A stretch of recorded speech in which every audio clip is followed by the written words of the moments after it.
Bismillahirrahmanirrahim. Assalamualaikum warahmatullahi wabarakatuh. Pada kesempatan kali ini, kami akan membahas terkait strategi kegiatan main sensori, main peran, dan main pembangunan. Nah, sebelumnya perkenalkan, kami dari kelompok 8 yang beranggotakan Delva Samratul Huda, Inge Fauzia Azizah Hussein, dan Firda Nafa'atur Rahman. Pembahasan pertama yaitu terkait main sensori motor. Bermain sensori motor. Menurut Jean Piaget, bermain sensori motor dimaksudkan agar anak belajar melalui panca inderanya dan melalui hubungan fisik dengan lingkungannya. Kebutuhan sensori motor anak didukung ketika disediakan kesempatan untuk berhubungan luas, baik di dalam maupun di luar ruangan. Metode ini tentunya memiliki kelebihan jika dibandingkan dengan metode yang lain, karena saat bermain sensori motor, anak akan merasa senang dalam pembelajaran dan juga lebih aktif, lebih bisa berkreasi selama pembelajaran berlangsung. Selanjutnya, bermain sensori motor bertujuan untuk memberikan rangsangan secara terus-menerus melalui kegiatan bermain yang melibatkan panca indera agar potensi anak berkembang secara optimal. Nah, pengalaman main sensori motor terpenuhi apabila yang pertama, anak diberi kesempatan untuk berhubungan dengan bermacam-macam bahan dan alat permainan, baik di dalam maupun di luar ruangan. Yang kedua, anak diberi kesempatan bergerak bebas, bergerak di halaman, di lantai, atau di tempat yang aman dan nyaman. Yang ketiga, memberikan kesempatan pada anak untuk berhubungan dengan banyak tekstur, baik permukaan halus, kasar, licin, ataupun kesat. Saat bermain sensori motor, terdapat beberapa tahapan. Yang pertama, mengulang gerakan beberapa kali untuk melanjutkan tanggapan panca indera. Reaksi perputaran pertama, anak hanya terlibat dengan badannya, mainannya, dan benda lain yang tidak digunakan. Contohnya yaitu ketika anak memercikkan air dengan tangan, menepuk atau meremas-remas pasir, bertepuk atau melambaikan tangan. Pada tahap kedua, yakni dengan mengulang-ulang gerakan dengan benda beberapa waktu untuk menjaga lingkungan yang menarik pandangan, pendengaran, atau yang terkait dengan perabaan. Contohnya yaitu ketika memukul-mukul pasir, menuang air dari wadah dengan tangan, dan memercikkan air ke mainan. Pada tahapan ketiga, anak mengulang-ulang urutan sebab akibat sederhana, kemudian memilih cara untuk mencapainya. Nah, ini bisa dengan cara mengosongkan, mengisi, menyembunyikan, menemukan, membangun, dan merobohkan. Contoh kegiatan bermainnya adalah ketika anak mengisi wadah atau keranjang menggunakan sekop atau tangan. Nah, ini bisa dengan mengisi sekop dan menuangkannya ke dalam wadah untuk mencapai tujuannya, ataupun ketika menyembunyikan dan menemukan benda di dalam air atau pasir, atau ketika anak menyusun balok-balok ke atas kemudian merobohkannya kembali. Nah, selanjutnya adalah tahap keempat, di mana anak mulai mencoba-coba. Tujuan main dipertahankan, tetapi perilaku untuk mencapai tujuan tidak menjadi hal utama. Cara yang dilakukan oleh anak selama pengulangan berubah-ubah. Contohnya yaitu ketika anak mengisi keranjang dengan pasir menggunakan sebuah sekop, tetapi penggunaan sekop dilakukan dengan berbagai cara selama proses bermain. Atau ketika anak mengosongkan sebuah teko air dengan cara menuangkan dengan berbagai cara sambil mengamati air yang dituang. Selanjutnya adalah jenis main sensori motor. Nah, jenis main sensori motor ini berdasarkan kemampuan sensori motor yang terdiri dari 7 indera manusia. Nah, yang pertama ada taktil, yaitu permainan yang mengasah indera peraba, yaitu bisa dilakukan dengan memasukkan benda ke dalam kotak, membentuk play-doh, melukis menggunakan tangan, atau menempel. Nah, yang kedua ada vestibular. yakni permainan yang mengasah keseimbangan. Vestibular ini bisa dilakukan dengan cara bermain bola. Yang ketiga ada visual, yaitu permainan yang mengasah indera penglihatan, di mana contoh permainan dari jenis visual ini bisa dilakukan dengan mengikuti arah jari yang berpindah-pindah, mengikuti arah senter yang berpindah-pindah juga. Selanjutnya ada proprioceptis, yakni jenis permainan yang mengasah kemampuan gerak pada anak. Permainan ini bisa dengan menyusun benda bundar dan menyusun puzzle. Yang kelima ada auditoris, yakni permainan yang mengasah kemampuan indera pendengaran. Nah, permainannya bisa dengan latihan mendengarkan bunyi gendang dan bel atau mendengarkan suara-suara hewan. Dan yang terakhir ada kinestetik, yakni permainan yang mengasah kemampuan fisik motorik. Contohnya adalah berjalan pada tali. Macam main sensori motor. Macam main sensori motor ini dibedakan menurut usia. Yang pertama, pada usia 13-15 bulan, permainannya bisa berupa bermain telepon, peralatan main untuk meja makan dengan tapak makanannya, mendorong kereta mainan, dan bermain ketangkasan sederhana. Yang kedua yakni pada usia 16-18 bulan, permainan yang digunakan bisa menggunakan alat-alat musik sederhana, manik-manik yang agak besar dengan warna-warna yang mencolok, bermain dengan air dan gelembung-gelembung, bermain dalam kardus-kardus besar. Yang ketiga, usia 19-21 bulan. Permainan sensori motor yang dapat dilakukan yaitu main kuda-kudaan, mainan yang bisa dilepas dan dipasang kembali, bola karet sedang, mainan untuk berkebun, mobil-mobilan, mainan air, puzzle maksimal 4 keping, dan buku-buku yang bergambar menarik, play dog, dan juga bermain pasir. Yang keempat, usia 22-24 bulan. Permainan sensori motor yang dapat dilakukan adalah permainan rumah-rumahan, berkebun, pasar-pasaran, bermain mobil, play dog, dan juga alat bangunan. Yang kelima ada usia 2-3 tahun.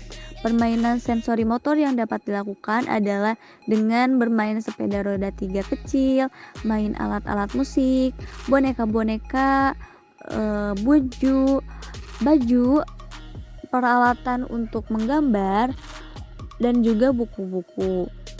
Dan yang terakhir, usia 4-6 tahun, permainan sensori motor dapat dilakukan dengan cara bermain ketangkasan, menggunakan alat gunting, menjiplak, memadukan, menempel, dan juga menggunakan alat-alat tulis, alat-alat lukis, alat menggambar, bermain pasir, dan juga bermain secara kelompok. Selanjutnya, strategi main yang kedua yaitu main peran. Bermain peran adalah sejenis permainan gerak yang di dalamnya terdapat tujuan, aturan, dan sekaligus melibatkan unsur menyenangkan. Bermain peran dikenal juga dengan sebutan bermain pura-pura, khayalan, fantasi, atau simbolik. Bermain peran merupakan metode pembelajaran di mana tekniknya menekankan kepada siswa mampu berperan atau memainkan peran dalam dramatisasi. Jika dilihat dari jenisnya, bermain peran dibedakan menjadi dua, yaitu bermain peran makro dan bermain peran mikro. Bermain peran makro yaitu anak berperan sesungguhnya dan menjadi seseorang atau sesuatu. Bermain peran makro dilakukan dengan kerjasama antara dua orang atau lebih. Sedangkan bermain peran mikro dilakukan hanya dua orang saja atau bahkan sendiri. Metode bermain peran berpengaruh positif terhadap perkembangan anak, khususnya kemampuan berbicara, menjadi nilai lebih dari metode bermain peran. Menurut Agus dan kawan-kawan, terdapat beberapa tujuan bermain peran. Yang pertama, untuk menampilkan kembali pengalaman yang didapat melalui panca indera dengan menampilkan dalam bentuk perilaku pura-pura. Yang kedua, memberikan kekuatan sebagai dasar perkembangan daya cipta, tahapan ingatan, kerjasama kelompok, dan pengendalian diri. Yang ketiga, untuk meningkatkan perkembangan kognisi, sosial, dan emosi anak usia 3-6 tahun. Yang keempat, sebagai terapi bagi anak yang mendapatkan pengalaman traumatik. Yang kelima, mengembangkan kemampuan berbahasa dan bermain peran atau simbolik anak usia dini. Yang keenam, dapat melatih kemampuan mendengar, berbicara, pramembaca, dan pramenulis. Yang ketujuh, dapat melatih kemampuan memerankan sesuatu peran menggunakan alat tertentu dan menyusun ide cerita. Yang kedelapan, dapat melatih kemampuan percaya diri, keberanian, kerjasama, kompromi, reaksi emosi yang wajar, tegangan rasa, kepemimpinan, dan inisiatif. Keberhasilan dalam menjalankan bermain peran tergantung pada bagaimana langkah-langkah penerapannya disusun dengan baik dan sistematis. Metode bermain peran dapat diterapkan pada anak PAUD yang secara khusus meliputi beberapa tahapan. Yang pertama, melatih diri anak untuk memahami dan mengingat bahan yang akan didramakan atau diperankan. Pada tahap ini bertujuan agar anak dengan mudah memahami masalah yang hadir dan memiliki keinginan untuk mengetahui bagaimana masalah itu sebaiknya dipecahkan. Yang kedua, memilih peran dalam pembelajaran. Dalam tahap ini, guru mendeskripsikan berbagai watak atau karakter pada cerita, apa yang mereka suka, bagaimana mereka merasakan, dan apa yang harus mereka kerjakan. Kemudian, anak-anak diberikan kesempatan untuk memilih peran dan anggota kelompok dalam kegiatan bermain peran. Yang ketiga, menyusun tahap-tahap peran. Dalam tahap ini, para pemeran menyusun garis-garis besar adegan yang akan diperankan.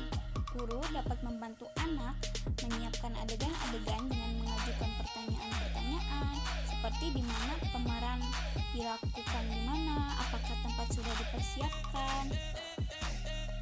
4. Menyiapkan pengamat. Dalam tahap ini, pengamat mempersiapkan secara matang cerita yang akan dimainkan agar semua anak turut mengalami dan menghayati peran yang akan dimainkan dan aktif mendiskusikannya. 5. Tahap pemeranan. Dalam tahap ini, anak-anak mulai beraksi secara spontan sesuai dengan peran masing-masing dan berusaha memainkan setiap peran sesuai aslinya. 6. Diskusi dan evaluasi.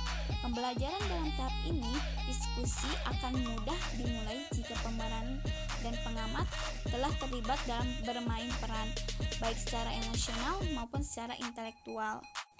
Kelebihan bermain peran. Pertama, melatih diri anak untuk memahami dan mengingat bahan yang akan didramakan atau diperankan. Nah, sebagai pemain harus memahami dan menghayati isi cerita secara keseluruhan, terutama untuk materi yang harus diperankannya. Dengan demikian, daya ingat dan keterampilan siswa akan terlatih. Kedua, anak akan terlatih untuk berinisiatif dan berkreatif. Nah, pada waktu bermain, anak dituntut untuk mengemukakan pendapatnya sesuai dengan materi dan waktu yang tersedia. Ketiga, kerjasama antar pemain dapat ditumbuhkan dan dibina dengan sebaik-baiknya. Kemudian, yang keempat, bakat yang terpendam pada diri anak dapat dibina. Nah, jika seni drama mereka dibina dengan baik, kemungkinan besar mereka akan menjadi pemeran seni yang baik suatu saat nanti. Kekurangan bermain peran. Yang pertama, sebagian besar anak yang tidak ikut bermain peran, mereka menjadi kurang aktif. Kedua, banyak memakan waktu, baik waktu persiapan dalam rangka pemahaman isi bahan pelajaran maupun pada pelaksanaan pertunjukan. Ketiga, memerlukan tempat yang cukup luas. Jika tempat bermain sempit, akan menyebabkan gerak pemain kurang bebas. 3. Kelas lain sering terganggu oleh suara pemain dan para penonton yang kadang-kadang bertepuk tangan. Nah, selanjutnya ada strategi main yang ketiga, yaitu strategi main pembangunan. Nah, main pembangunan adalah sebuah jenis kegiatan main yang memungkinkan anak untuk membuat suatu karya nyata dari ide atau pemikirannya. Dalam kegiatan main ini, nantinya anak mungkin akan membuat, membentuk, atau bahkan mengubah sesuatu dari bahan atau alat yang ada, seperti membentuk bangunan dari kumpulan balok unit dan membentuk kolase dari menempel kertas. Nah, jadi dengan kegiatan main pembangunan ini tentunya dapat mendukung anak untuk mengembangkan dan mewujudkan hasil pemikiran atau idenya tersebut menjadi sebuah karya. Nah, sebagaimana yang dikemukakan oleh Piaget dalam Mutia pada tahun 2010 bahwa main pembangunan membantu anak dalam mengembangkan keterampilan yang mendukung tugas-tugas di sekolahnya di kemudian hari. Selanjutnya ada dua jenis media dalam bermain pembangunan. Yang pertama ada media cair. Nah, media yang bersifat cair ini merupakan sebuah media yang penggunaan dan bentuknya itu ditentukan oleh anak, seperti air, pasir, lumpur, tepung, tanah liat, plastisin, cat air dengan kuasnya, dan lain sebagainya. Yang kedua ada media terstruktur. Nah, media terstruktur ini merupakan sebuah media yang mempunyai bentuk yang telah ditetapkan sebelumnya dan mengarahkan bagaimana anak meletakkan bahan-bahan tersebut bersama menjadi sebuah karya. Yang selanjutnya ada peralatan yang dibutuhkan dalam bermain pembangunan. Yang pertama ada puzzle. Nah, puzzle merupakan sebuah alat permainan yang dalam penggunaannya itu anak nantinya akan menyusun suatu gambar atau benda yang telah dipecah ke dalam beberapa bagian. Hal ini sangat bermanfaat dalam melatih inteligensi anak. Sebab dalam permainan ini anak benar-benar terpacu dalam kemampuan berpikirnya untuk dapat menyatukan kembali posisi gambar pada tempatnya yang sesuai. Yang kedua ada Lego. Nah, Lego ini dapat digunakan untuk membuat bangunan, mobil-mobilan, binatang, dan sebagainya. Dalam penyusunannya pun membutuhkan teknik yang dapat mengasah kemampuan berpikir anak. Yang ketiga ada building block. Nah, building blocks ini merupakan sebuah alat bermain yang terbuat dari kayu, plastik, dan spons tebal. Biasanya, building blocks ini dibentuk sedemikian rupa sehingga memiliki ukuran tertentu dengan berbagai bentuk. Biasanya tipe balok yang disarankan untuk anak usia dini yaitu balok berongga, balok unit, balok karton, tabung karton, logam, atau plastik. Nah, selanjutnya yang keempat ada plastisin. Plastisin ini digunakan sebagai pengganti tanah liat agar dapat dibentuk tanpa menyisakan kotoran pada lengan atau pakaian yang digunakan anak. Alat ini nantinya dapat melatih sekaligus mengembangkan kreativitas anak. Yang kelima ada papan planel. Nah, papan planel ini merupakan sebuah media grafis yang efektif sekali untuk menyajikan pesan-pesan tertentu pada sasaran tertentu pula. Terus yang keenam ada kubus flexilink dan multilink. Nah, kubus flexilink dan kubus multilink ini merupakan sebuah mainan balok-balokan yang terdiri dari 10 warna dan dapat saling mengunci satu sama lain. Mainan ini sering digunakan untuk membantu tugas-tugas yang berkaitan dengan hitungan seperti matematika, seperti itu. Dalam proses main pembangunan tentu ada langkah-langkahnya. Yang pertama itu ada step pertama, pijakan lingkungan. Nah, step pertama ini biasanya dalam pijakan lingkungan main dapat dilaksanakan guru dengan cara menyediakan alat dan bahan dalam jumlah dan jenis yang cukup. Kemudian guru merencanakan intensitas dan densitas permainannya, dan guru juga akan menata kesempatan main untuk mendukung hubungan sosial anak secara progresif dan positif. Nah, yang kedua yaitu pijakan sebelum main. Di step ini anak nantinya diminta untuk duduk melingkar bersama pendidik. Kemudian pendidik akan menanyakan kabar anak dan siapa yang tidak hadir terlebih dahulu.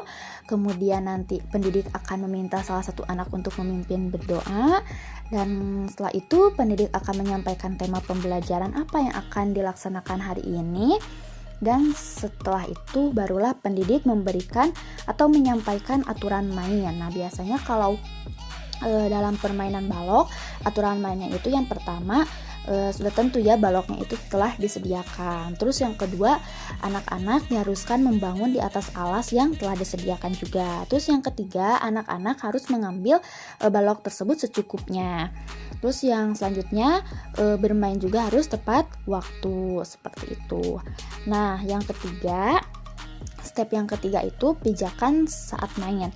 Pada step ini biasanya pendidik nanti akan berkeliling untuk memeriksa anak-anak yang sedang main, terus memberikan contoh penggunaannya, memberikan dukungan berupa pernyataan yang positif terhadap anak yang sedang mengerjakan penyusunan balok tersebut, terus memancing anak untuk aktif, memberikan bantuan saat anak membutuhkan bantuan, dan saat waktunya akan habis, anak-anak nantinya akan diminta untuk bersiap-siap menyelesaikan kegiatannya.